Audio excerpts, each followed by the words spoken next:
नमस्कार, मी सुवर्णा जोशी. नमस्कार, मी मिलिंद भागवत. आपण पाहताय न्यूज 18 लोकमतनी. पुढच्या काही मिनिटांमध्ये आज सकाळपासून आपण ज्या विषयावर चर्चा करतो तो विषय औपचारिकपणे सर्वोच्च न्यायालयात सुरू होईल. सुवर्णा, मराठा आरक्षणावर जी स्थगिती तूर्तास लावण्यात आलेली आहे तर सुप्रीम कोर्टात पुढच्या काही वेळात यावर सुनावणी सुरू होणार आहे. काही क्षणामध्ये ही सुनावणी सुरू होईल. साधारण 12 वाजता सुनावणी होणार होती असं कळत होतं, पण 11 वाजता सुप्रीम कोर्टात सुनावणी सुरू होणार आहे. सुप्रीम कोर्टाकडून स्थगिती उठणार का याकडे सगळ्यांचं लक्ष लागलेलं आहे. मराठा आरक्षणावरची स्थगिती उठण्यासंदर्भात सुनावणी होते आहे. त्रिसदस्यीय खंडपीठापुढे ही सुनावणी होणार आहे. आणि याच संदर्भात बोलण्यासाठी आपल्यासोबत आपले विविध प्रतिनिधी आहेत. थेट दिल्लीहून आपल्यासोबत आहेत आपले प्रतिनिधी प्रशांत लीला रामदास. प्रशांत, बाग आपल्यासोबत नाशिकमधून जोडले गेलेत आणि आपल्यासोबत संदीप राजगोळकर आहेत कोल्हापुरातून. आपल्या तिघांचंही स्वागत. सगळ्यात आधी जाऊयात संदीपकडे. संदीप, थोड्या वेळात सुनावणी सुरू होते सर्वोच्च न्यायालयात. काय भावना आहेत मराठा आंदोलकांच्या? काही वेळातच ही सुनावणी मिलिंद सुरू होईल. माझ्यासोबत थेट याचिकाकर्ते आणि मराठा समाजाच्या आंदोलन जी झाली त्याचे समन्वयक दिलीप पाटील आहेत. अशोक चव्हाणांनी कामकाजात सहभागी होणार नाही म्हटलंय. काही वेळात सुनावणी सुरू होते, संपूर्ण राज्याचं लक्ष लागलंय. तुमची प्रतिक्रिया? पहिली गोष्ट, अशोक चव्हाणांनी काल सांगितलं की आम्ही कामकाजात सहभागी होणार नाही. सरकारचं आणि अशोक चव्हाण साहेबांना मी सांगू इच्छितो की आत्तापर्यंत गेले 15 दिवसापूर्वी तुम्ही याचिका दाखल केली, ती पण लेट केली. 9 सप्टेंबरची हे आहे आणि आत्ता ते 15 दिवस तुम्ही शांत बसला आणि 15 दिवसानंतर तुम्हाला लक्षात आलं की या जे काय आपण अपील जे दाखल केलेलं आहे यामध्ये त्रुटी आहे. सरकारची तयारी नाही आहे. सरकार चुकीच्या पद्धतीनं ते दाखल केले. आता कुठं तर तोंड लपवायला पाहिजे म्हणून कोर्टाच्या पुढे आम्ही आर्ग्युमेंट करणार नाही असं सांगतात. कोर्टामध्ये तुम्ही ज्यावेळी एकदा याचिका दाखल केली, काय होईल कोर्टात असं वाटतं तुम्हाला एकंदरीत? आता जर काही हेच जर आर्ग्युमेंट होणार नाही तर कोर्ट काही निर्णय देऊ शकतं. कोर्टाचा निर्णय काही होऊ शकतो. कोर्ट जर का तुम्ही आर्ग्युमेंटच करणार नाही आणि समोरच्या बाजूला जर बोलवलं असेल त्यांनी आर्ग्युमेंट केलं आणि जर का कुठल्या जर पद्धतीचं जर का मराठ्यांच्या विरोधात जर निकाल लागला तर याची सर्वस्वी जबाबदारी अशोक चव्हाणांची आहे. आणि अशोक चव्हाणांनी जी तयारी जी केलेली नाही आहे आणि जे ऍप्लिकेशन, म्हणजे अशोक चव्हाण कमी पडलेले आहेत. मिलिंद, माझ्यासोबत सचिन तोडकर देखील आहेत. गोकुळच्या समोर तुम्ही आंदोलन केलं होतं, महामार्ग अडवला होता. आता जर स्थगिती कायम राहिली तर आंदोलनाची दिशा काय असेल कोल्हापुरातली? माझे सहकारी दिलीप पाटील साहेबांनी आता ज्या पद्धतीने सांगितले की राज्य सरकारने कोणत्याही प्रकारचा होमवर्क न करता कोर्टात हे झाले आणि ह्याचा दुष्परिणाम जर झालाच, मराठ्यांचा काय ताकद आहे ती या अशोक चव्हाण आणि संपूर्ण या राज्य सरकारला बघायला मिळेल.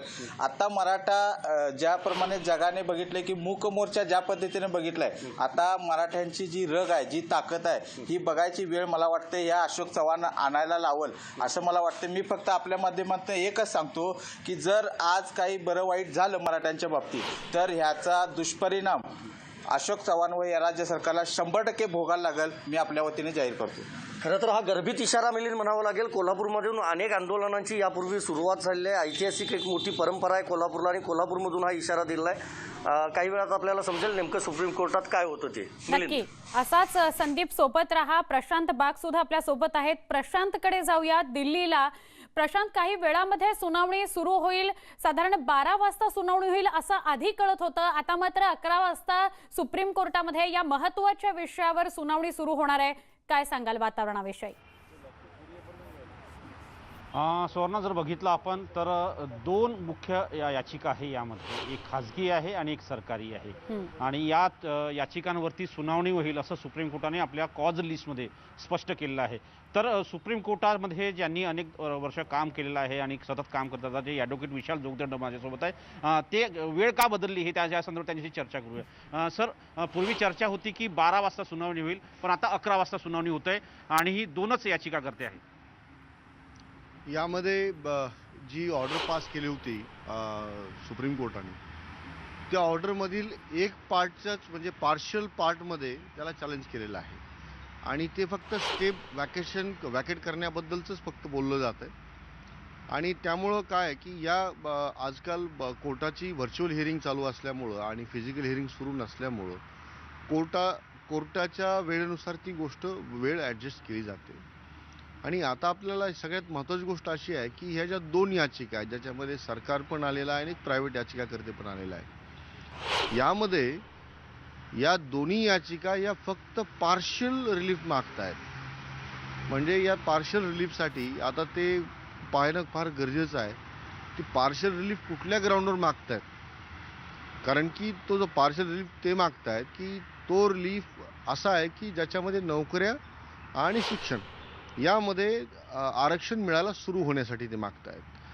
कोर्टाने याला स्टे दिल्याचं कारण जे आहे की हे जर एकदा आरक्षण दिलं गेलं आणि उद्या जर जे कॉन्स्टिट्यूट बेंचनी जर याला नाकारलं तर या ज्या अपॉइंटमेंट आहेत, जे एज्युकेशनमध्ये जे लोक जातील त्यांच्यावरही त्याचा मोठा परिणाम असेल आणि याचे दूरगामी परिणाम असतील जे पुन्हा भरून येणारे नसतील.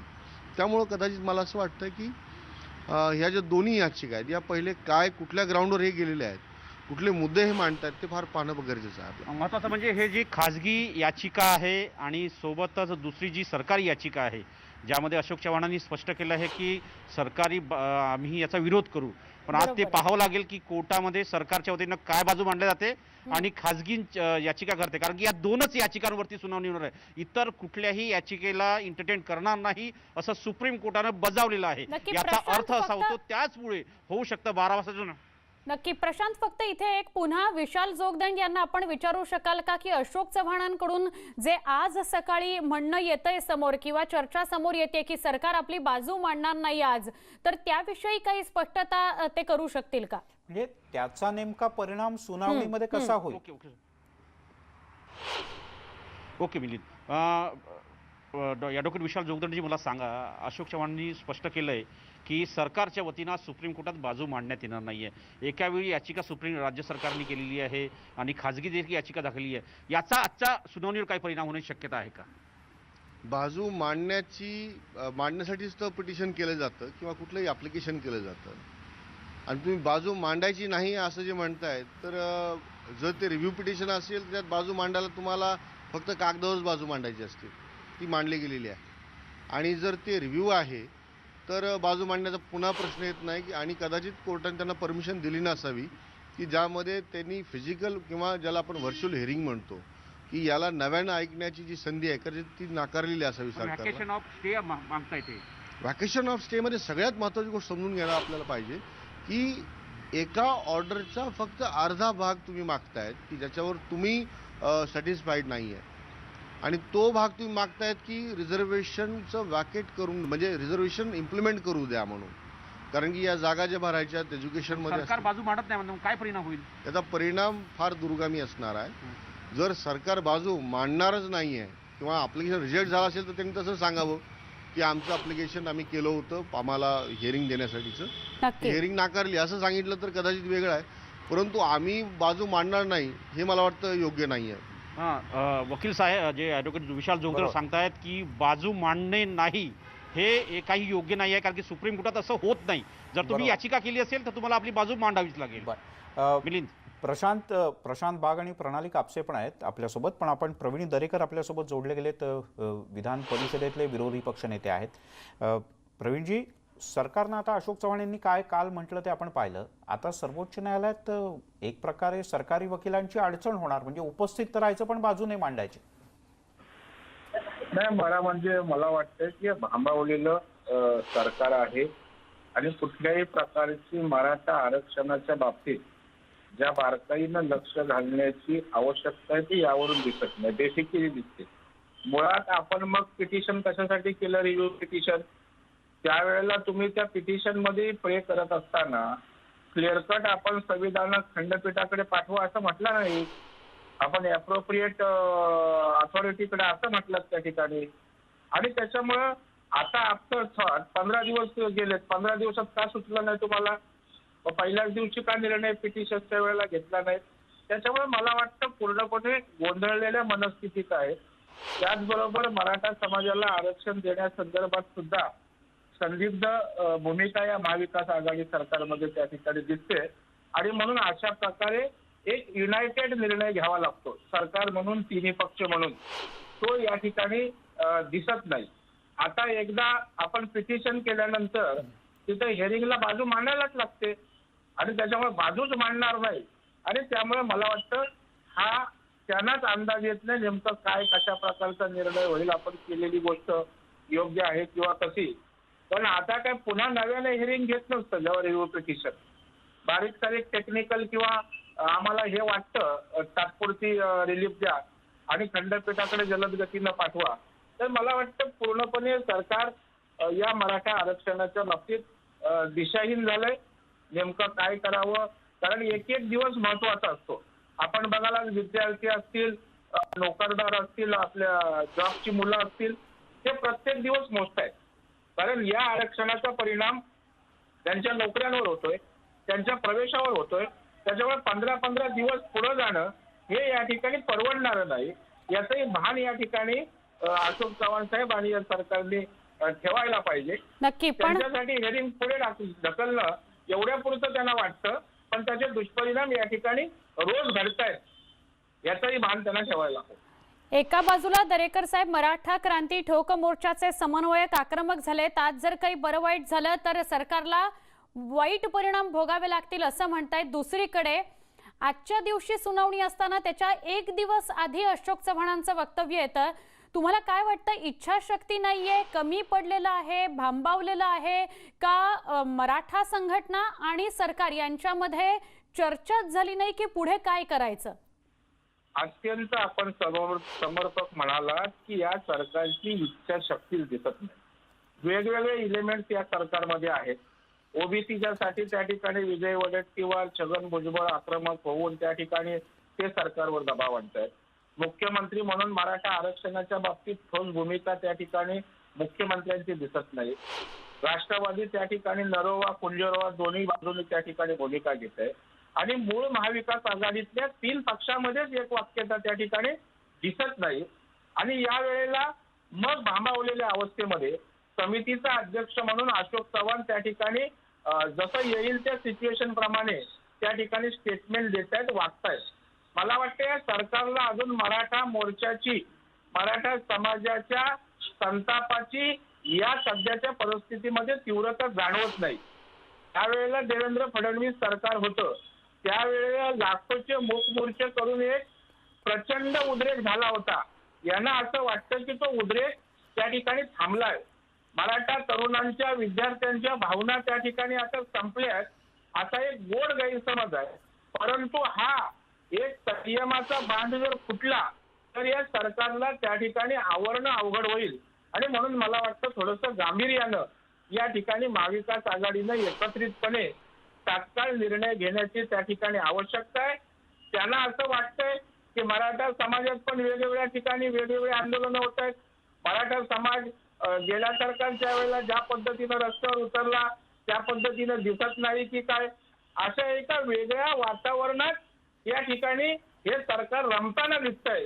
परंतु याच्या खाली काय धगधगतंय याची माहिती जरा त्यांनी घेतली तर मला वाटतं त्यांचे डोळे त्या ठिकाणी उघडतील आणि ते उघडावं अशी अपेक्षा आहे. अजून एक मुद्दा फक्त दरेकर साहेब, सुप्रीम कोर्टातले ज्येष्ठ वकील अशी शक्यता आणि भीती व्यक्त करतायत की तांत्रिक बाबीमध्ये हा मुद्दा अडकू नये.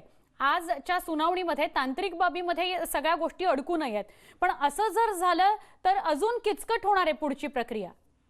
नाही, अगदी बरोबर आहे. त्यामुळे रिव्ह्यू पिटिशन करताना विचार करायला पाहिजे की ज्या ठिकाणी ज्या न्यायाधीशांनी न्यायालयाने निर्णय दिला ते स्वतःचाच निर्णय 99% कधीच त्या ठिकाणी वेगळा होत नाही. तर निर्णय देणारी अथॉरिटी आपला निर्णय चुकीचा आहे असं कधीच त्या ठिकाणी होत नाही. आणि पुन्हा त्यांनी खंडपीठाकडे जर पाठवायचं असेल तर ऑलरेडी यांनी खंडपीठाकडेच पाठवा म्हणून प्रे करायला पाहिजे होती. दुर्दैवानं त्यांनी तशा प्रकारची प्रे केली नाही. आणि त्याच्यामुळे आपण म्हणताय त्याप्रमाणे टेक्निकल गोष्टीत जर हा विषय अडकला तर पुन्हा त्या ठिकाणी खंडपीठाकडे जायला, खंडपीठ त्या ठिकाणी स्थापित व्हायला या प्रक्रियेला जर वेळ लागला तर मला वाटतं मराठा समाजाचा आरक्षण विषय असाच तात्काळच आणि प्रलंबित राहील, ज्याचे दुष्परिणाम समाजाच्या उन्नतीवर, मग नोकऱ्यांमध्ये असतील, विद्यार्थ्यांच्या प्रवेशात असतील, ते ओव्हरऑल होतील. आणि एक एक दिवसाची किंमत या महाविकास आघाडी सरकारला त्या ठिकाणी मोजावी लागेल. प्रवीण दरेकरजी, सरकारला मोजावी लागेल तर विरोधी पक्ष म्हणून तुमचं हे म्हणणं असणं बरोबर आहे, पण सर्वसामान्य लोक सुद्धा याची किंमत मोजतायत. कारण 11वीचे प्रवेश थांबले आहेत, विविध ठिकाणच्या परीक्षा थांबले आहेत, भरती थांबली आहे, सगळ्याच गोष्टी एकमेकांवर अवलंबून आहेत. तुर्तास तुम्ही न्यूज 18 लोकमतशी सविस्तर बोललात, याबद्दल धन्यवाद. एक छोटासा ब्रेक घेऊयात, पण आपल्यासोबत दोन आपले प्रमुख प्रतिनिधी आणि त्यांच्यासोबत विविध मान्यवर आहेत. नाशिकहून प्रशांत बाग आपल्यासोबत आहे आणि प्रणाली कापसे आपल्यासोबत आहेत मुंबईतनं. या दोघांच्या इकडे जायचं आहे. स्थगिती उठणार का नाही उठणार, काय होणार त्या छोट्याशा ब्रेकनंतर.